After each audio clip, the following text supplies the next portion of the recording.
گورا ہو کالا ہو، عربی ہو اجمی ہو، پاکستانی ہو یا کسی اور ملک کا رہنے والا ہو۔ فرمایا من کانو وحی سکانو، کوئی بھی ہو کہیں بھی رہنے والا، ہم ان پر آسمان سے برکتوں کے دروازوں کو کھول دیتے۔ اللہ تعالیٰ اپنے خزانوں کے دروازوں کو کھول دیتے ہیں۔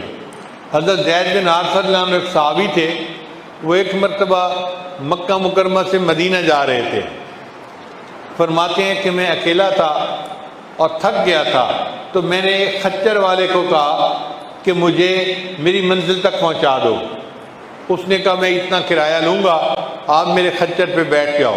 میں بیٹھ گیا، مجھے راستے کا پتہ نہیں تھا، وہ مجھے راستے سے لے جاتا ایک ایسی جگہ لے کر پہنچا کہ جہاں بہت سارے انسانوں کی لاشیں، ان کی ہڈیاں پڑی ہوئی تھیں، کھوپڑیاں پڑی ہوئی تھیں۔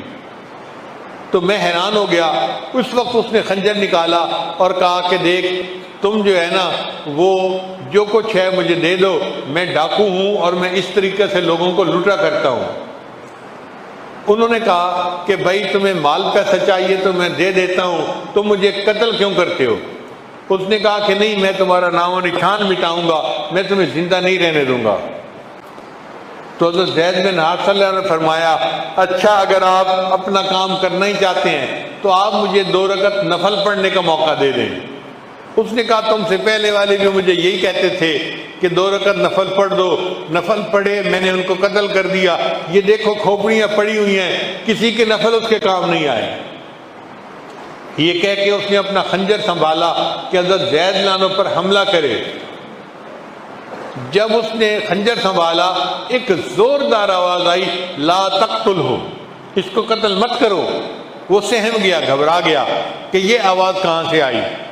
تھوڑی دیر بعد سنبھلا اور پھر اس نے خنجر مارنے کی نیت کی تو آواز اس سے زیادہ زوردار آئی لا تقتلو۔ وہ اور سہم گیا، گھبرا گیا۔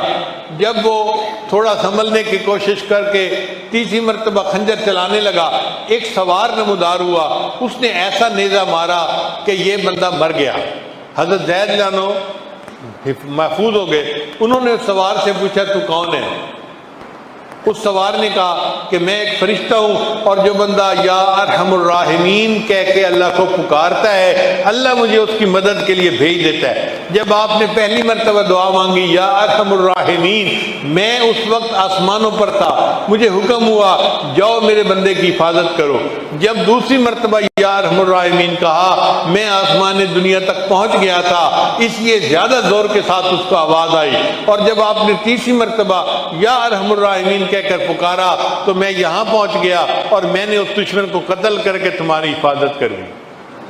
یوں اللہ تعالیٰ اپنے بندے کی حفاظت فرماتے ہیں جو متقی ہوتے ہیں۔ گورا ہو کالا ہو، عربی ہو اجمی ہو، پاکستانی ہو یا کسی اور ملک کا رہنے والا ہو، فرمایا من کانو وحی سکانو، کوئی بھی ہو کہیں بھی رہنے والا ہو جو تقوی کو اختیار کرے گا وہ قیامت کے دن میرا مقرب بندہ ہوگا۔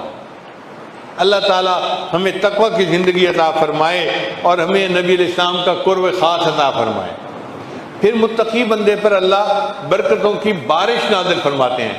سنیے قرآن عظیم الشان، اللہ فرماتے ہیں وَلَوْ أَنَّ أَهْلَ الْقُرَىٰ آمَنُوا وَاتَّقَوْا، اگر یہ بستی دیسوں والے ایمان لاتے اور تقوی کو اختیار کرتے، لَفَتَحْنَا عَلَيْهِمْ بَرَكَاتٍ مِّنَ السَّمَاءِ، ہم ان پر آسمان سے برکتوں کے دروازوں کو کھول دیتے۔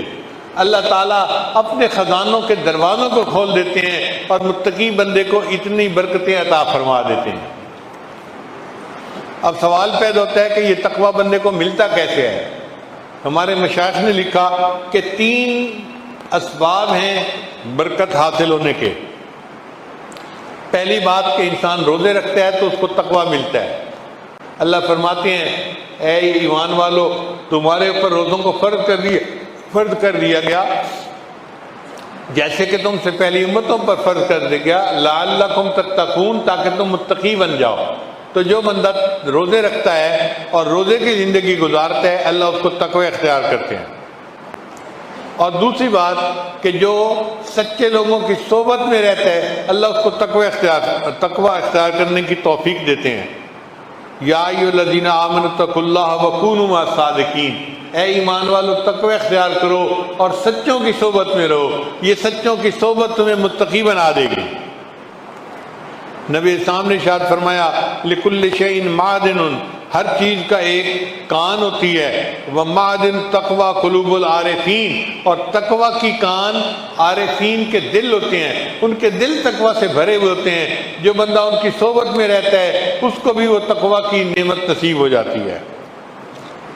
اور تیسرا سبب ہوتا ہے کہ انسان اللہ سے دعا کرے اور تقوی مانگے۔ نبی اسلام نے دعا سکھائی، اللہم انی اسألک الہدی والتقی والعفاف والغنی۔ چنانچہ متقی بندے کے ساتھ اللہ کی مدد ہوتی ہے۔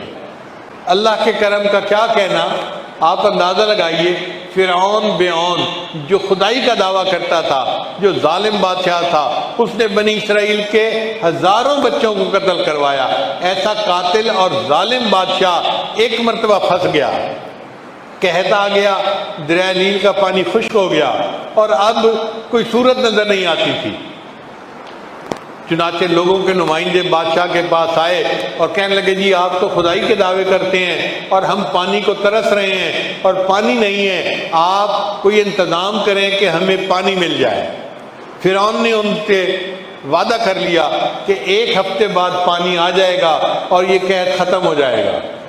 اب دن گزرتے گئے، کہتے ہیں کہ جب 2 دن باقی رہ گئے تو فرعون کو فکر ہوئی کہ پانی نہ آیا تو میری تو خدائی کا جھوٹا دعویٰ اس کی کلی کھل جائے گی اور میں لوگوں کے سامنے جھوٹا پڑ جاؤں گا، اب کروں تو کیا کروں۔ فرعون اپنے گھر سے نکلا، سر پہ تاج نہیں تھا، پاؤں میں جوتے نہیں تھے، اسی طرح اکیلا رات کی تاریکی میں دریا نیل کے پاس آ گیا، چونکہ گھر قریب تھا۔ دریا نیل کے اندر کھڑے ہو کے، وہ خشک تھا، پانی نہیں تھا، اس نے دعا مانگی، اے اللہ میں لوگوں کے سامنے تو خدائی کا دعویٰ کرتا ہوں مگر دل میں جانتا ہوں کہ خدا تو اصل تو ہے، تو کائنات کو بنانے والا اور کائنات کو چلانے والا ہے۔ اے اللہ میں تجھ سے فریاد کرتا ہوں میری عزت رکھ لے اور ہمارے اس قحط کو دور فرما دے۔ کہتے ہیں کہ اس نے جب اللہ سے یہ دعا مانگی تو شور ہوا، اس نے جو ہے نا بھاگ کے جان بچائی کیونکہ دریا نیل میں پانی کا سیلاب آ چکا تھا۔ اب اندازہ لگائیے کہ فرعون جیسے ظالم کی دعا اللہ اگر قبول فرما لیتے ہیں، شیطان جو اللہ کا دشمن ہے اس نے اللہ سے دعا مانگی، رب انظرنی الی یوم یبعثون، اے اللہ مجھے قیامت تک کے لیے مہلت دے دے۔ اللہ نے فرمایا انک من المنظرین، میں نے تجھے قیامت تک کے لیے مہلت دے دی۔ جو پروردگار عالم شیطان جیسے دشمن کو مہلت دے دیتا ہے، فرعون جیسے دشمن کو اللہ اس کی دعا کو قبول فرما لیتے ہیں، ہم جیسے اگر کلمہ پڑھنے والے اللہ سے دعا مانگیں گے اللہ ہماری دعائیں کیوں نہیں قبول فرمائیں گے؟ اس لیے فارسی کا شعر ہے، دوستارا کجا کنی محروم، دوستوں کو آپ اللہ کیسے محروم کر سکتے ہیں؟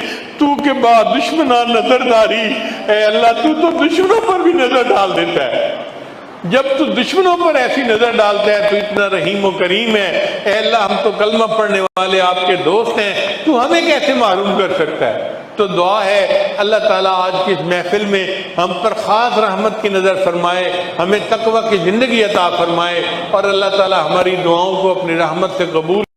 لا الہ